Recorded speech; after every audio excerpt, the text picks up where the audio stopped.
Hello YouTube, today I have the ThruNite Archer 1CV2, a very cool light, 3.7 inches in total length, and this is what I would recommend as an entry-level light if you're looking to get into ThruNite. You know, you've seen all the videos and you're like, alright, I want to try one. This is actually specifically designed to cover a lot of bases and to be simple to use, and it's not overly expensive either. So I and ThruNite are recommending this model, the Archer, as the entry-level ThruNite.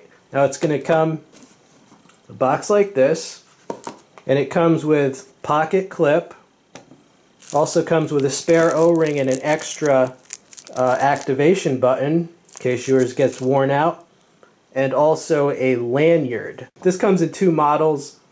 This is the cool white. This is the neutral white. I have this on here so that I can tell in the dark without turning them on. I can tell which one, right, that I am holding. Right, and I'm going to roll in some demonstration footage, a few minutes of real-world footage so you can see how bright these actually are. Hi YouTube, out here testing this flashlight. I came upon this interesting structure. Let me show it to you briefly. What is this, an old barn? Actually, well, check this out. This ThruNite really lights up those rafters. Look at that. This is pretty cool. This is the inside of a bridge. Weird. I bet bats would like to live up there. Pretty cool. Pretty cool, the stuff you find. So here's the bridge. Inside of a covered bridge. Without the light, this is what you see. A little bit. And with the light, yeah, very cool. It's amazing the stuff you find. And this is what the bridge goes over. It's a ravine. Out here with a ThruNite, and we caught these deer dead in our sights with this ThruNite. Hey deer. And without the light, this is what you see without the light and with the light. And the deer's letting me get super close now. I can pet this deer. Hey deer. And you know what? I think this deer has an injured leg. Okay, a few beam shots from second story window, a little more distance. Alright, I'm way back here. This is the highest setting, pointed at the garden. Let me zoom in just to show you how far back I am. And, you know, it's almost like daylight. And I'm way back here at a second story window. You know, way back here. Yeah, this has some pretty good range. Out here at 4:10 a.m. with this ThruNite, and this is what you see without the light, right? And this is what you see with the light. Yes, this light can light your path very well. All right, when we get around to the other, the backyard, I'm going to show you the difference between the cool white and the neutral white. And this ThruNite is really doing an excellent job of lighting my path. I mean, it's more than enough. Okay, let's shine it on my throwing target here. I got my my rake and my shovel there. Now this is the cool white, and now let's compare it to the neutral white. And this is the neutral white. Alright, you see that difference there? Once again, this is the neutral white, and the cool white again. And this is the cool white. Alright, you see that? That's the cool white. And one more time, let's look at the neutral white. And this is the neutral white. Alright, so I don't know how well you can tell the difference, you know, through the camera. But there you go, the color difference. And now walking back inside, this is both at once. So this should, between these, this should be almost 1,000 lumens. And look, that's super bright. All right, let's get inside and talk about the batteries and the modes. Okay, YouTube, I hope you enjoyed that. Now, this is a very well thought out design. First of all, you can see the crosshatch texturing all over there for an excellent grip. Right, now it comes with this pocket clip, but this can also be removed if you just want to put this in a kit, for example. You don't need the clip. It can also be reversed, right? So you can actually attach this to the brim of a baseball cap and use it as a headlamp. Now it has these two guards here, right, and those guards will prevent accidental activation. But they also have lanyard slots there if you want to attach a lanyard, and they're also flat. So this can tail stand, right? It can tail stand, and you can have yourself a candle. It can also, using the pocket clip, it can side stand. The pocket clip also functions as an anti-roll device. It also has what they call a strike bezel, right? So you see those raised ridges there. That is so that this can be used in a last resort situation.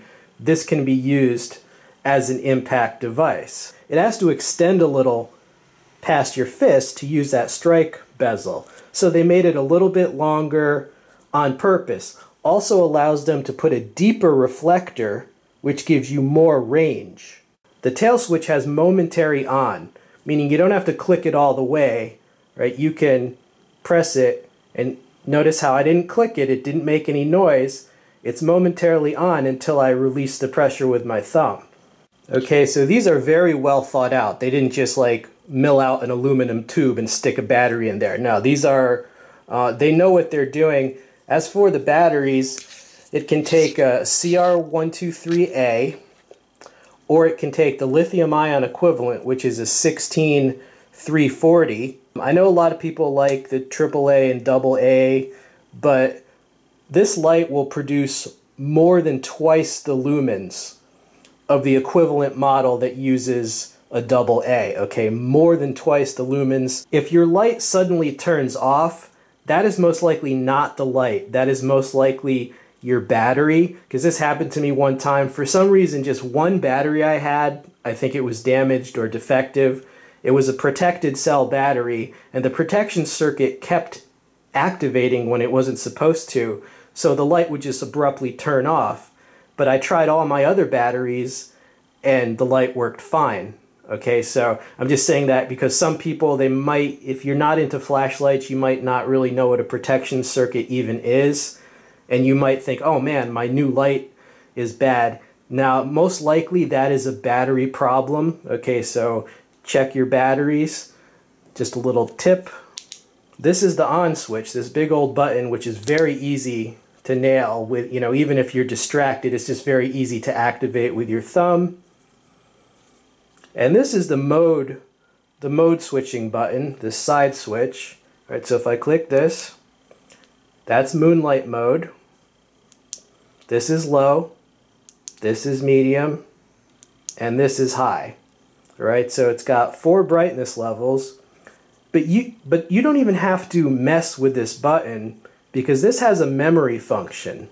So whatever mode you turn it off in, it'll come back in that mode.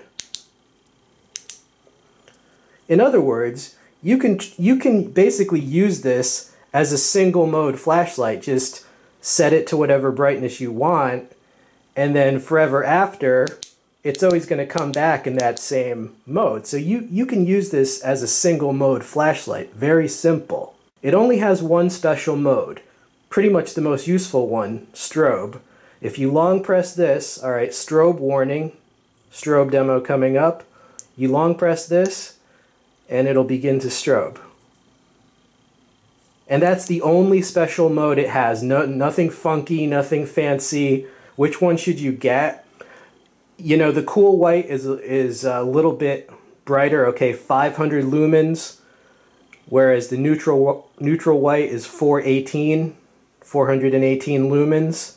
So if you want sheer brightness, go with the cool white. I think most people would prefer the cool white because most people want just as much light as they can get.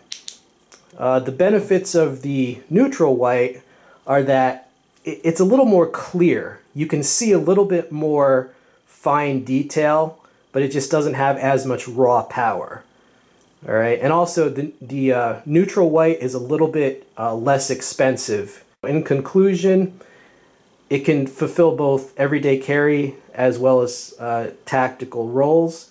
It's easy on the wallet, and yeah, that's why they are recommending it as the entry-level ThruNite, and I concur with that recommendation. This has been We All Juggle Knives and Flashlights. I'm out.